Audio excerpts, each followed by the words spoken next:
Salut tout le monde, j'espère que vous allez bien. Et oui, vous l'entendez peut-être à ma voix, je suis malade, je suis tombé malade hier, voilà. J'en profite d'ailleurs pour vous dire que je ne sais pas s'il y aura un débriefing, décidément le sort s'acharne. Il y aura peut-être pas de débriefing du match de Ligue des Champions entre le Real Madrid et le Borussia Dortmund, pour la simple et bonne raison que si je suis en train de cracher mes poumons et que j'ai le nez qui coule quasiment toutes les 3 putains de secondes, il y a de fortes chances que je lâche l'affaire et que je préfère vous éviter de faire quasiment toutes les 5 secondes. Ça risquerait d'être un peu pénible. Bon là ça va encore, donc je me suis drogué avec des médicaments, hein, pas avec autre chose. Mais voilà, je préfère quand même vous prévenir. Bon, ça va vous permettre quand même de parler d'un sujet qui paraît quand même assez important. C'est les droits télé de la Ligue 1.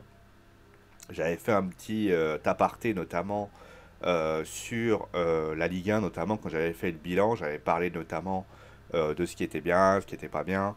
J'avais fait un petit aparté concrètement sur ça, mais là on va plus focus dessus parce que la situation est assez, on va dire, dramatique, pour prendre littéralement le bon mot, puisque oui, on pensait que tout allait être bien ficelé, que le deal allait avoir lieu, etc. Mais c'est avéré que malheureusement, bah, les choses sont plus complexes que ça. Alors, on va revenir concrètement sur ce qui s'est passé avant, ce qui va se passer pendant et comment ça se passe pour les droits télé. On va essayer d'expliquer voilà comment ça se passe déjà les droits télé pour que vous compreniez bien, parce que tout le monde n'est pas au fait de savoir justement comment ça se passe, une négociation de droits télé, etc., etc. Qui est le diffuseur à l'heure où je vous parle, qui peut être les prétendants et ainsi de suite, et pourquoi d'ailleurs très clairement ne pas avoir de diffuseur, c'est la merde. Voilà. Et comment les choses, est-ce que c'est normal que la situation qu'on a aujourd'hui? Alors, on va commencer déjà par expliquer ce que c'est que des droits télé. On va commencer par là. Comme son nom l'indique, dans toutes les compétitions que vous suivez, c'est-à-dire compétitions sportives, j'entends, il y a quelque chose qui s'appelle les droits. Les droits, c'est quoi? Vous prenez n'importe quel droit que vous regardez en tant que sportif, eh bien, le promoteur, on va appeler ça comme ça, le décide concrètement de mettre ses droits en jeu. Et il s'avère que les chaînes de télévision, ou désormais, par exemple pour le catch, WWE Raw, pour ceux qui suivent le catch, et tout vraiment sur Netflix, eh bien les GOFA, qu'on appelle Dyson, Amazon, etc., aussi font partie du panel.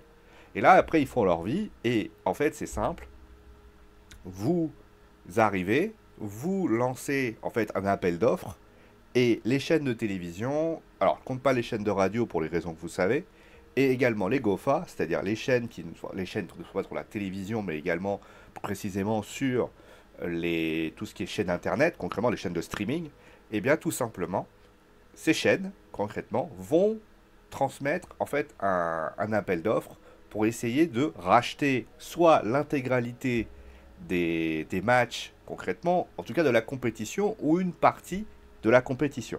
Pour vous donner un ordre d'idée, vous prenez l'Euro 2024, il y a une partie qui sera diffusée par TF1 et M6, puisque TF1 et M6 ont investi une partie de la somme, qui coûte à coup de millions, et il s'avère que pour ce qui s'agit de l'autre partie, pour l'instant, Beansport, eh bien, ne souhaite pas payer les 34 millions d'euros que on souhaite payer pour ainsi dire.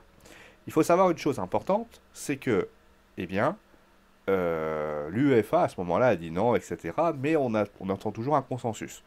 Dans le foot, dans le tennis, dans n'importe quelle compétition sportive, avec des montants qui diffèrent bien évidemment, vous avez eh bien, un championnat ou une compétition, Roland Garros par exemple, qui doit être diffusée via voilà, un appel d'offres. Voilà. C'est pour ça que France Télévisions, par exemple, a Roland Garros, que le Tour de France est sur Roland Garros, et ainsi de suite, et ainsi de suite. Parfois, il y a parfois un appel d'offres pour les chaînes privées et les chaînes publiques. Dans le cas, par exemple, de Roland Garros, bah, il y a une chaîne publique et une chaîne privée. Amazon est la chaîne privée et la chaîne publique, c'est France Télévisions. Pareil pour le Tour de France. Donc il y a ça. Et il y a aussi l'inverse, c'est-à-dire que par exemple pour la Ligue 1, on considère que les matchs ne peuvent pas être diffusés en chaîne publique. Pourquoi? Je ne sais pas. Mais c'est une décision qui a été prise par la Ligue de football professionnel. Une des plus grandes décisions, d'ailleurs, la plus étrange, peut-être parce qu'ils ne sont pas intéressés ou quelque chose comme ça. Voilà. Aujourd'hui, aujourd'hui, il y a un diffuseur, il y a deux diffuseurs qui font, on va dire, diffusent la Ligue 1. Il y a à hauteur alors on va expliquer après l'histoire de ce qui s'est passé. C'est Canal et alors qui a racheté les deux matchs de beIN et Amazon. Aujourd'hui, voilà, Amazon diffuse, je crois, alors il y a 20 clubs, alors après il y avait eu 18, ils diffusent 7 matchs, voilà, et Canal diffuse 2 matchs. Donc ça te donne 18 matchs, ou tout simplement à l'époque, quand il y avait 20 clubs, c'était 8 matchs et 2 matchs. Voilà, vous ne pouvez pas faire plus simple pour ainsi dire. Il s'avère que cet appel d'offres est particulier, ce que que je vous présente, parce qu'à l'époque, eh bien, il s'avère que normalement, celui qui aurait dû prendre les droits n'était pas Amazon, c'était une société qui s'appelait Mediapro. Mediapro, pardon, est arrivé avec Canal. Canal avait pris, je crois que Bein et Mediapro étaient venus, et ils avaient dit, bah voilà, on pose, et c'est arrivé au milliard. Les choses ont été plutôt contents. D'ailleurs, les présidents de club avaient un peu sabré le champagne, narguant d'ailleurs aussi Canal par la même occasion. On va y revenir notamment là-dessus parce que c'est notamment le point de tension par rapport à ça. Et il s'est avéré que, eh bien, dans cette histoire, eh bien, bon, Canal a racheté les deux matchs beIN, bon ça ok, mais il s'est avéré que Mediapro était plus en capacité financière de pouvoir tenir ses engagements. D'ailleurs, c'est passé que les droits télé n'ont jamais été payés, enfin, ils ont été payés plus tard par Mediapro pour les clubs de Ligue 1. Donc ça a fait une banqueroute, il a fallu faire un appel d'offres en cinquième vitesse, et il s'est avéré que l'appel d'offres est arrivé à Amazon, et d'ailleurs pour info, ça aussi, point de tension à nouveau, Canal aurait dû racheter l'intégralité des parts de la Ligue 1, mais il s'est avéré que, bah, encore une fois, coup de Trafalgar, Amazon arrive, récupère 300 millions avec un chèque de 333 millions, un truc comme ça, et récupère la part que Mediapro avait. Donc là clairement, Canal s'est retrouvé un peu comme, on va dire, le petit con de la bande, pour rester poli. Et il s'avère que, là, à ce moment-là, déjà, on va commencer tout de suite avec ce point de tension. Canal, aujourd'hui, ne veut plus diffuser de Ligue 1. Ils ont été très clairs, ils ont dit, voilà, je ne veux plus diffuser de Ligue 1. Aujourd'hui, Amazon, qui voit malheureusement que la Ligue 1 n'est pas rentable, ne veut plus diffuser de Ligue 1. Voilà, clairement, voilà, s'ils veulent diffuser, c'est à bas prix. Dyson, qui est venu un petit peu donner, veut donner un chèque assez important, je crois que c'était 400-500 millions d'euros, mais il s'avère que la Ligue ne veut pas entendre parler de ça. Il s'avère que pour l'instant, on est dans un statu quo où beIN peut être la solution de cette histoire, puisque beIN, concrètement, a proposé de racheter, on va dire, 100% des parts de la Ligue 1, avec, tout simplement, 100% des parts de la Ligue 1 à 700 millions d'euros. Alors vous allez me dire, c'est bien, 700 millions d'euros, c'est quand même pas trop mal, au vu du merdier que l'on a, on peut se dire que c'est pas mal. Le hic dans cette histoire, c'est que, malheureusement, il y a une épine du pied et une épine dans le pied, et l'épine dans le pied, c'est le monsieur que vous voyez tout à droite, qui a notamment le micro que vous voyez aussi, c'est tout simplement Canal. Canal, en fait, permet la diffusion de beIN Sport. Pour expliquer, c'est un peu comme si vous aviez Free et que vous pouviez regarder. En fait, on va faire très simple. Quand vous diffusez quelque chose, vous pouvez utiliser Canal. Canal, en fait, paye beIN en disant, t'as le droit de diffuser chez nous. Et c'est clairement eux qui fait la pluie et le beau temps. Donc ça veut dire que tant que Canal dit pas OK, bah beIN, ils sont coincés. Ils sont coincés et ils peuvent pas bouger. Parce que, on va expliquer aussi ça aussi, beIN n'a jamais voulu diffuser la Ligue 1. S'il y a diffusion de la Ligue 1, pour ainsi dire, la raison, je vais vous la donner, elle s'appelle tout simplement la politique. Enfin, deux raisons. La première, c'est la politique. C'est-à-dire que le président de la République, Emmanuel Macron, a tenté de parler avec l'émir du Qatar en disant, voilà, l'émir du Qatar, écoute, on est dans la merde, essaye de nous donner un coup de main, moyennant certainement des deals et des trucs comme ça. Première chose.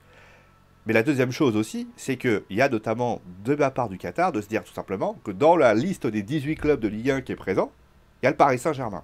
Sauf que le beIN, ils veulent pas non plus se mettre dans le rouge. On sait que beIN, financièrement, ils ont beaucoup investi à l'époque, souvenez-vous. Ah, ils avaient recruté, ils avaient pris de la Ligue 1, ils avaient pris... C'était vraiment le gros morceau. Là, aujourd'hui, ils veulent plus. Ils veulent plus parce que, bah, tout simplement, et je vous le donne en mille, pourquoi diffuser quelque chose finalement, qui n'est pas rentable. Eux, ils préfèrent taper dans du foot européen, dans des choses comme ça. Voilà, ça c'est la première chose. Donc on est dans une situation qui est très complexe, qui est très compliquée. Alors, à qui la faute concrètement? Et la question qu'il va falloir se poser maintenant, c'est, bah, est-ce que c'est la merde? Bah, pour l'instant, on va l'expliquer clairement, oui. Parce que on est le 1er juin. D'accord? 1er juin. Le championnat de Ligue 1 2024-2025. Si je vous dis tape Ligue 1 2024. Oh, Ligue 1 2024-2025.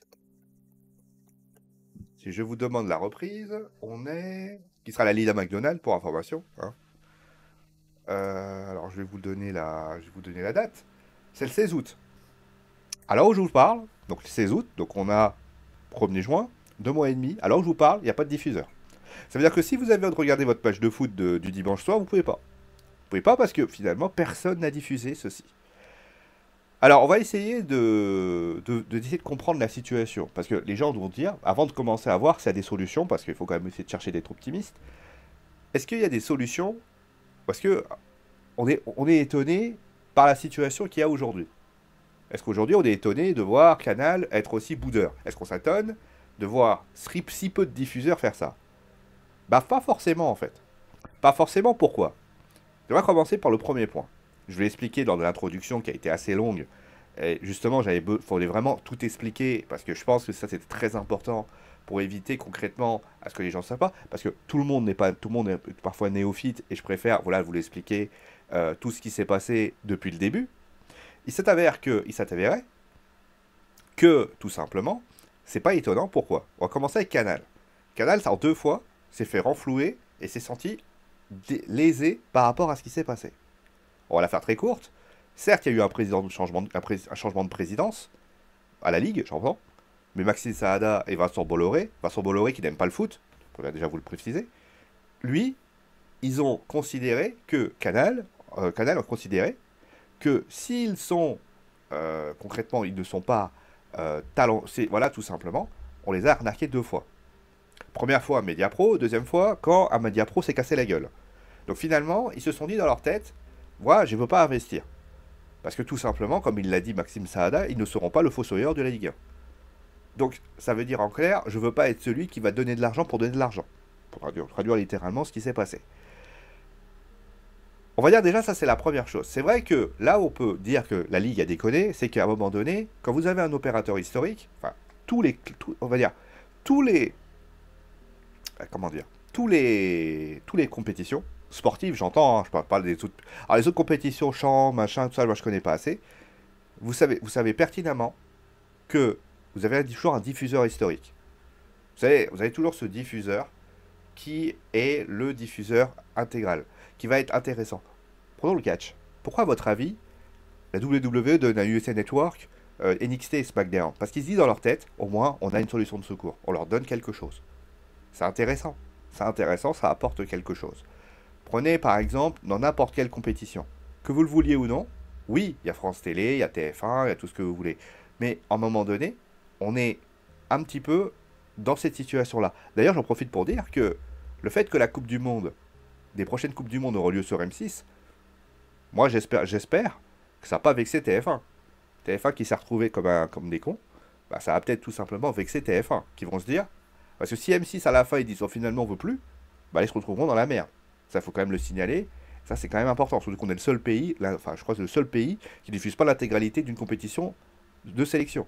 C'est quand même assez incroyable. Bon bref, je reviens au sujet. Donc Canal, en fait, bah je les comprends. En fait, surtout qu'à l'époque, sur Mediapro, c'est pour ça que je fais toute la production, il leur avait fait comprendre, ouais, bah vous êtes un peu, c'est bon, vous savez, c'est un peu le papy que vous voulez pas voir à Noël et que le jour où il arrive, ouais, bon, putain, il fait chier lui, et à la fin, quand vous pouvez le jarter un petit peu, ou le pote que vous êtes un peu relou, sauf que le pote qui est un peu relou, bah le jour où t'as besoin de lui, bah il te regarde comme ça, il te fait, attends, il y a 5 minutes, il y a 1 an, tu m'as envoyé chier. Enfin, 1 an. Il y a quelques années, tu m'as envoyé chier. Et là, aujourd'hui, tu reviens et tu me demandes des trucs. T'es gentil, mec, mais on va la faire très courte. Hein. Tu vas les faire foutre. Voilà, ça, c'est la première chose. La deuxième chose aussi, c'est le délai de l'appel d'offres. L'appel d'offres a été lancé au mois de janvier 2024. Normalement, les appels d'offres qui sont donnés pour la Ligue 1, et d'ailleurs dans tous les championnats c'est comme ça, ou la Ligue des Champions et tout ce qui va avec, c'est un an avant. Le temps de voir comment ça se passe. Là, ce qu'ils ont fait, ils ont fait un appel d'offres au mois de janvier. Ça veut dire que là, déjà, là, on peut tacler l'arrogance de Vincent Labrude et de ses collaborateurs, parce qu'ils se disent dans leur tête, bah moi, vous savez quoi, j'ai aucun problème. Je vais réussir à vous faire vendre la Ligue 1 en l'espace de quelques mois. Alors, soit il avait des garanties de, de diffuseurs qui avaient dit, écoute, on va y aller avec toi, mais à ce moment-là, il fallait vraiment être sacrément naïf, parce que finalement, il n'y a personne. Parce que je rappelle que lors de l'appel d'offres qui a eu lieu au mois de janvier-février, il s'avère que il n'y avait que Dyson et Beansport. Hein. Et encore, les deux ont ouvert un dossier avec. C'est-à-dire que c'était juste ouvrir un appel d'offres pour ouvrir un appel d'offres.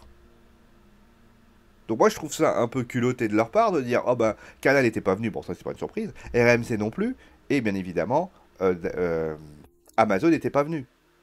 Donc j'ai envie de dire, comment tu peux te planter à ce point-là et te dire ah bah écoute, vous savez quoi, la Ligue 1 en tant que telle, il fallait l'investir plus tôt. Pourquoi? Déjà première chose, pourquoi? Parce que déjà première chose, l'année prochaine, Mbappé est plus là.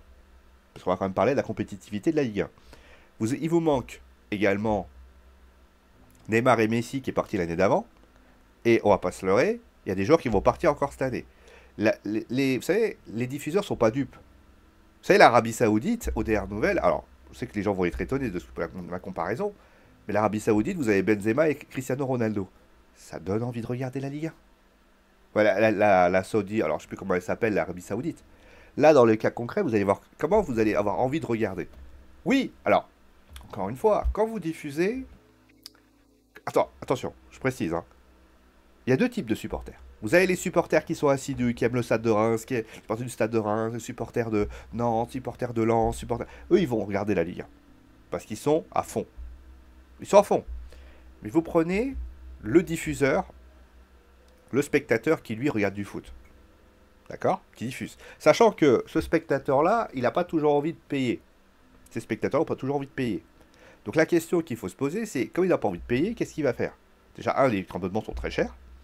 Et le plus important, c'est que, bah, on va pas se leurrer, il y a aussi le piratage, bon ça c'est autre chose, mais le plus important, c'est que dans cette histoire-là, eh bien, ces supporters-là, ils perdent des joueurs importants, et là tu tentes un appel d'offres sachant que Mbappé est plus là. Parce que le moment où l'appel d'offres est lancé, Mbappé annonce qu'il s'en va. Enfin, annonce. Sous...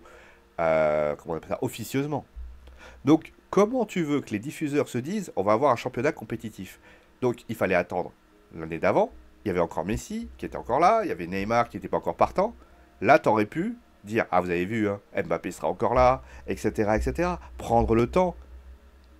Essayer de renouer des contacts avec Canal. Tenter des choses. Là, tu t'y prends 6 mois avant et tu t'espères que, clac, ça va se dérouler tout seul. Ça marche pas comme ça. Surtout que, excusez-moi, vous savez, on dit toujours l'image. Vous savez, c'est comme on dit, si vous voulez que quelqu'un vend quelque chose, ou demain vous voulez acheter, je sais pas, moi je suis dans les... Moi, comme je déménage, vous voulez acheter une cuisine. D'accord? Vous voulez acheter une cuisine. Je vous donne un exemple concret. Hein. Vous rentrez, et vous vous rendez compte que l'endroit où vous rentrez la première fois, eh ben, tout est délabré. C'est-à-dire qu'en fait, vous avez le bout de bois qui traîne là, le mec tape dedans, le bout de bois il tombe. La première chose que vous allez faire, c'est partir en courant.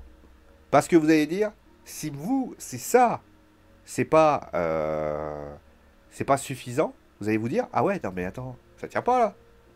Donc, vous faites votre truc. Dans le cas concret, si vous avez un produit qui est bancal, un produit qui, comme on prend de la Ligue 1, si vous avez un championnat où le Paris Saint-Germain est champion quasiment avec 15 points d'avance, où le championnat était le plus faible, on a fait dans le bilan, a été le plus faible championnat des 5 dernières années. Ou même un peu plus bas d'ailleurs. Qu'à un moment donné, le jeu proposé par les différents clubs, on en a vu plein d'ailleurs, même si on en a vu un peu moins, mais bon, on en a vu, ça a été une régression. Quand on est dans un football dans ce championnat, il y a une régression. Bah, j'ai envie de dire, si ça régresse, pourquoi vous achetez? Alors posez-vous la question, vous êtes... Merci, voilà ce qu'on a écrit pour... voilà. Bref. À un moment donné, comment vous faites? Moi, je suis à la place de Maxime Saada, je suis à la place de... alors, je connais pas le président de RMC, je connais l'émir du Qatar, je connais... J'ai pas envie d'y aller, moi. C'est quoi les joueurs les plus importants de ce championnat? C'est quoi le ou les joueurs les plus importants de ce championnat? Vous allez me parler de Dembélé, oui, mais il a pas une valeur, entre guillemets. Vous allez me parler de... Donc, le délai était pas bon. Et puis, t'as un des points, je suis en train d'en parler sans en parler. Bah, c'est la compétitivité de la Ligue 1. Pourquoi, à votre avis, la Première Ligue, même si c'est Manchester City qui est encore champion, hein, pourquoi, à votre avis, vous avez un championnat qui est dynamique? Parce que vous avez toujours vous avez du suspense. Je rappelle quand même que Manchester City a été champion à la dernière journée du championnat. Officiellement, mais ils avaient été... voilà. Et il y a eu quand même plusieurs champions. Plusieurs premiers. Le PSG, l'Espagne, il y a eu le Real. Mais le Real, avec plusieurs points d'avance et tout ce que vous voulez. Mais il y a quand même un suspense en dessous. Tu vois des bons matchs, tu vois tout ça. L'Allemagne, il y a eu l'épopée Bayern Leverkusen. Donc ça change un changement. En plus, avec notamment cette fameuse invincibilité. L'Italie, je crois que c'est l'Inter, l'année dernière, je crois que c'était le Milan ou je sais plus qui avait la remporté. Ça change. Et il y a aussi la qualité des matchs. Vous allez en première ligue, vous avez 6, 7, 8 clubs qui sont susceptibles de les faire gagner. Tu vas en Espagne, tu as le Real, le Barça, l'Atlético Madrid. Il y a eu notamment Riron qui a réussi quelque chose, donc ça fait créer un engouement. Alors vous allez me dire, oui, mais le stade brestois l'a fait. Je vais y revenir notamment sur le stade brestois. Voilà, l'Italie, il y a notamment des clubs qui travaillent bien, avec notamment, par exemple, l'année dernière, c'était le Napoli qui avait remporté le championnat. Donc ça veut dire qu'il y avait quelque chose d'intéressant. L'Allemagne, il y a eu le Bayer Leverkusen, mais également, voilà, cette espèce de suspense. Oui, cette année, ça a été... Oui, mais l'année dernière, dernière journée, le Bayern de Munich qui remporte le championnat à la toute dernière journée de championnat, c'est la révélation, c'est la preuve que vous jouez une... ça preuve que vous avez un suspense, avec des joueurs aussi importants. Vous allez en Angleterre, j'ai besoin de vous citer, vous avez Haaland, vous avez Bernardo Silva, vous avez, vous avez notamment... ouais, désolé, j'ai le nez qui coule. Vous avez Manchester United, vous avez Marcus Rashford, vous avez Casemiro, vous avez du côté de Chelsea, vous avez Thiago Silva, vous avez, enfin, je ne vais pas tous vous les citer, mais vous avez compris, vous avez Liverpool, vous avez Darwin Nunez pour les Portugais, vous avez Mohamed Salah, vous avez, bon, voilà, vous avez compris. Vous allez en Italie. En Italie, vous avez Victor Osimhen, vous avez, vous avez par exemple des joueurs comme Locatelli, qui sont un peu intéressants. Vous avez Adrien Rabiot, vous avez plein de choses. En Espagne, c'est pareil. Bon, vous avez compris le délire. Bon. Ah, j'ai le nez qui coule, hein, je vous préviens quand même. Si je me frotte le nez, vous avez compris. Donc voilà ce qu'il en est. Il faut que je parle doucement parce que chaque fois j'ai le nez qui coule à ce moment-là. Donc, en France, citez-moi les cadors de la Ligue 1. Les mecs, les stars de la Ligue 1. Vous n'avez pas le suspense parce que le PSG gagne tout le temps. C'est quoi les stars de la Ligue 1? Pour ça, je vais me moucher, tiens. Comme ça va vous permettre un petit peu de parler.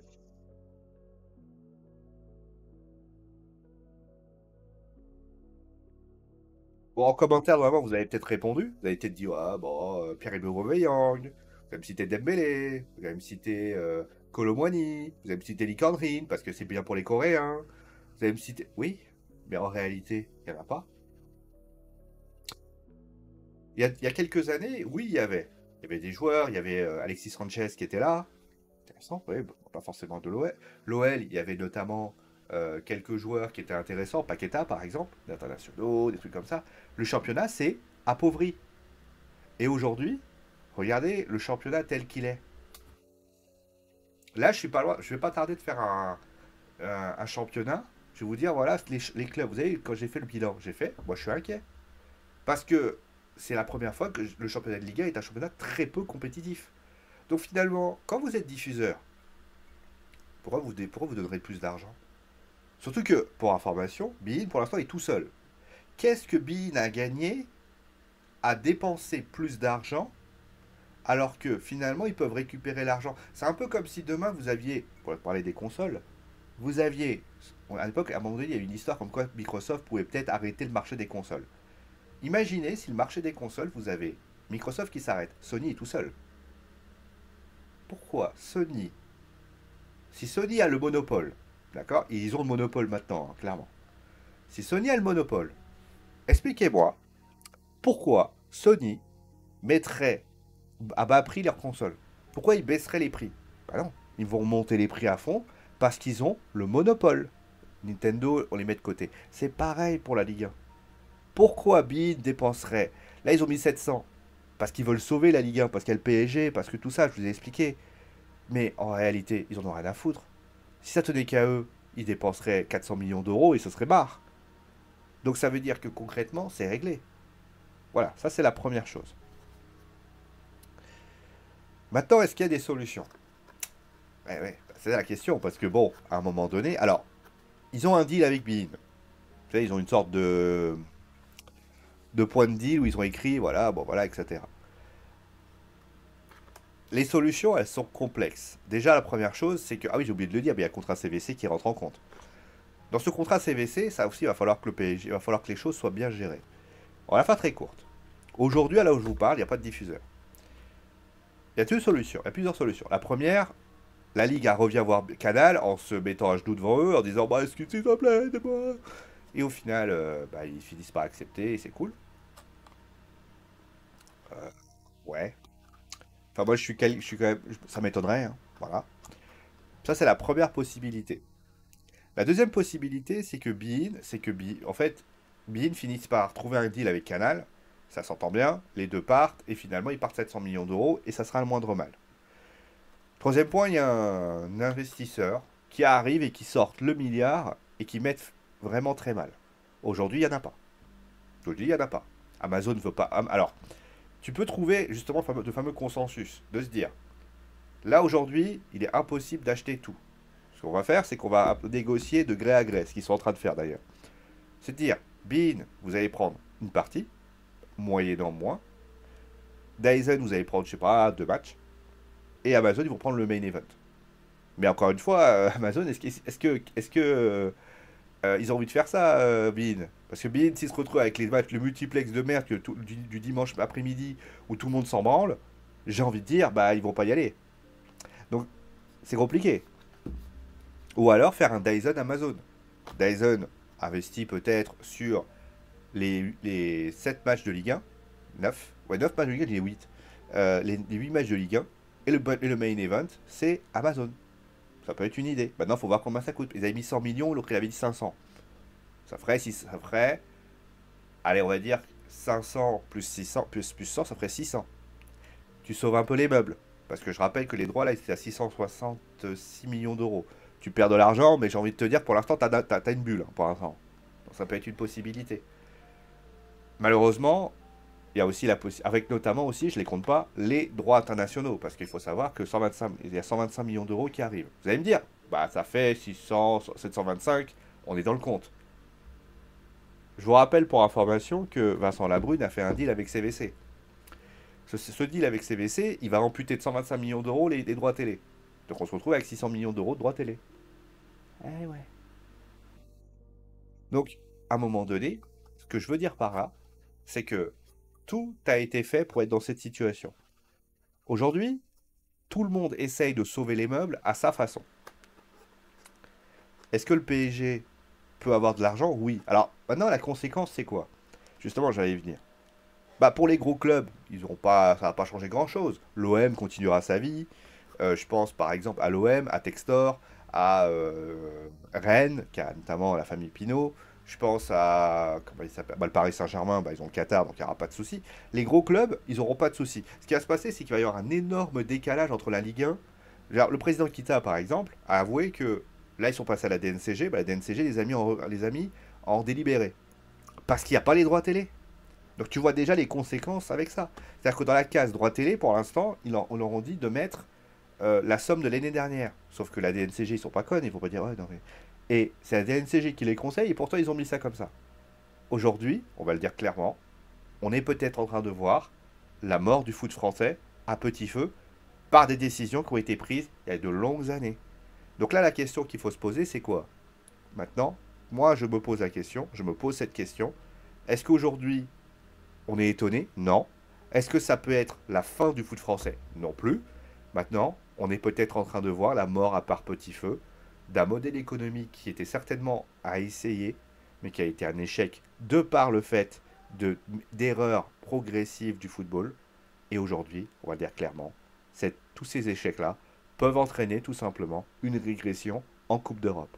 Et ça, je vais vous dire une chose, l'année prochaine, je ne sais pas pourquoi, mon petit doigt me dit, une petite idée surtout, me dit que on est peut-être pas loin du fiasco du football européen.